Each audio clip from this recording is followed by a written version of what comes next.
거래량이 말라가는 국내 증시, 금투스의 원인이 아니다. 누가 그러던가요? 솔직히 말해 일부 정치권의 발언들 정말 어이가 없는 수준입니다. 그럼에도 저는 이럴 때 오히려 기회라고 생각합니다. 오늘 영상에서는 딱 지금 같은 시황에서 오히려 가치가 빛나게 될 수 있는 종목을 살펴볼 예정입니다. 국내 증시에 거래 대금이 메말라 가고 있는데요. 매달 10%씩 감소를 하는 추이라고 합니다. 10월 달에는 일평균 거래 대금이 16조 원 수준이라고 하는데요. 평균 거래 대금이 22조에서 한 26조까지는 올라와야 시장이 어느 정도는 하방 경직을 해줄 수 있다는 것을 알고 계시면 될 것 같고요. 자, 7월 달에는 무려 17%가량의 거래 대금이 줄어서 셀인 메이 효과라고 하죠. 휴가철 영향까지 동반되면서 한 달에 무려 17%나 감소를 했다라는 것이고요. 증시의 활력을 위해서는 어떠한 선행 조건이 병행되어야 되느냐? 바로 거래 대금의 회복이 되어야 한다는 것이죠. 자, 그러면 반대로 거래 대금이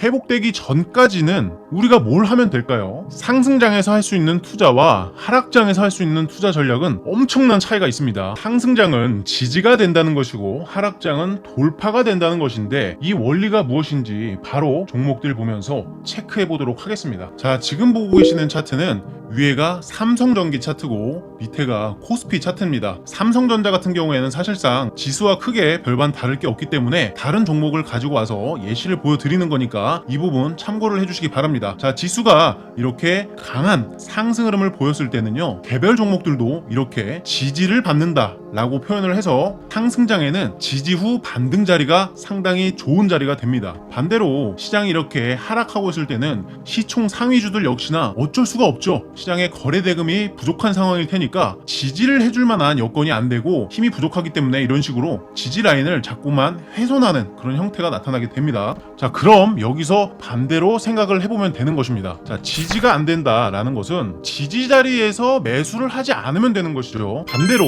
돌파 자리에서 매수를 하면 되는 것입니다. 자, 쉽게 예를 들어서 말씀드릴게요. 자, 간단하게 최근에 비만 관련주로 엄청나게 핫했던 펩트론을 예를 들어서 한번 체크를 해볼게요. 우리가 늘 지지와 저항의 영역을 볼 때 파동에서의 이런 고점들 이렇게 짝대기를 그어놓을 수가 있고요. 아니면 만약에 이쯤에서 우리가 이 차트를 보고 있었다고 치고 차트의 작도를 해보게 되면 최저점을 형성했던 구간에서 이제 고점이 만들어졌을 거 아닙니까? 이런 구간도 이런 식으로 저항 라인을 체크를 해볼 수가 있겠고요. 바로 앞에 있던 고점에도 저항 라인을 체크해 볼 수가 있겠죠. 자, 이 당시만 해도 시장 상당히 안 좋았습니다. 그런데 펩토론 같은 경우에 어떤 현상이 나타났느냐? 오히려 시장이 안 좋았을 때 수급이 쏠리는 현상이 일어나기 때문에 자, 이런 식으로 펩트론 쪽으로 돈이 몰렸다라는 것입니다. 그래서 우리는 지지 자리에서 매수 들어가는 게 아니라 이런 식으로 고점을 돌파해주면서 고점을 돌파해주는 타이밍에 매수 타이밍을 잡는다면 훨씬 더 많은 돈을 벌 수 있었을 겁니다. 하락장의 수급 원리는 정말 간단해요. 자, 하락장이라고 하면은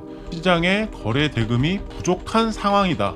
이거는 명백한 사실이죠. 그렇다면 고인 자금에서 순환이 나오게 되죠. 다른 말로 신규 자금의 부재가 있기 때문에 고인 자금들만 움직이는 것이고요. 고인 자금들은 어디로 움직이겠습니까? 돌파가 나오는 종목들. 왜 그러냐? 시장에 거래 대금이 부족하잖아요. 그러면 전반적으로 많은 종목이 올라갈 수 없습니다. 그 중에서도 특출난 종목으로 돈이 몰리게 된다라는 것이죠. 그러면 정말 쉽지 않습니까? 지금 이렇게 시장이 안 좋은 상황에서도 계속해서 신고가를 경신하고 있는 그러한 종목을 찾으면 되는 겁니다. 신고가 영역에 있는 종목을 봐야 된다라는 말씀을 드리는 거죠. 자, 지금 보시면 이 종목이 SY 스틸텍입니다. SY 스틸텍도 오늘 신고가를 경신을 해주면서 과거에 있던 이런 매물까지도 어느 정도 소화를 해준 상황이란 말이에요. 그렇다면은 이 위로는 지금 매물이 없는 상황이죠. 누군가 쉽게 던질 만한 매물이 나오지 않는다는 겁니다. 그래서 이런 SY 스틸텍 같은 경우에도 추가적으로 상승 가능성이 열리게 되면은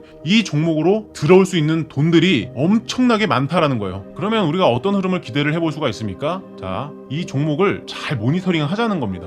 이 종목에서 호가창에서 막 돈이 들어오기 시작하면 그때는 이 종목을 너도 나도 시장가로 매수 버튼을 누르고 싶은 그런 욕구들이 막 생길 거란 말이에요. 똑같이 불나방이 되자라고 말씀드리는 게 아니라 이런 종목들 잠깐 눌리는 타이밍을 줄 때가 있어요. 그러면 우리는 그럴 때 특히나 거래량이 조금 많이 빠졌을 때 감소했을 때를 매수 타이밍으로 잡는 겁니다. 이미 거래량이 터져 있는 상태는 무슨 뜻이에요? 주가도 올라 있는 상황이잖아요. 나는 이제 매수를 고려하고 있지만 주체들은 매도 시도를 준비하고 있는 타이밍이란 말이에요. 거꾸로 하셔야 됩니다. 이거를 시장이 어려울 때 신고점을 돌파를 해주고 있는 그런 종목, 그리고 신고가와 정말 가까운 수준까지 올라온 이런 주식들이 있다면 신고가를 돌파하려는 그런 시도는 분명히 나오는 것이기 때문에 이런 식으로 접근하시면 굉장히 편하죠. 자, 요즘에 또 은행주들 어떻습니까? 신고가를 계속 돌파를 하면서 어떤 흐름이 나타났는지 보세요. 이 종목은 여기가 완벽한 신고가 자리였어요. 자, 그러면 여기서부터 보는 겁니다. 여기서 신고가를 돌파를 했습니다. 그리고 눌림 가격 나온다 그랬죠. 그러면서 다시 한번 신고가 돌파를 시도하는 모습이 나타났고, 자, 여기서 또 신고가를 만들었어요. 가격이 좀 눌립니다. 그리고 나서 또 신고가를 돌파하잖아요. 이게 지금 수급이 계속 쏠려 있다라는 거예요. 시장은 계속 안 좋았지만 이 종목은 계속 신고가를 돌파를 하고 있었잖아요. 어렵게 생각 절대 하지 마시고 신고가를 돌파했다라는 것은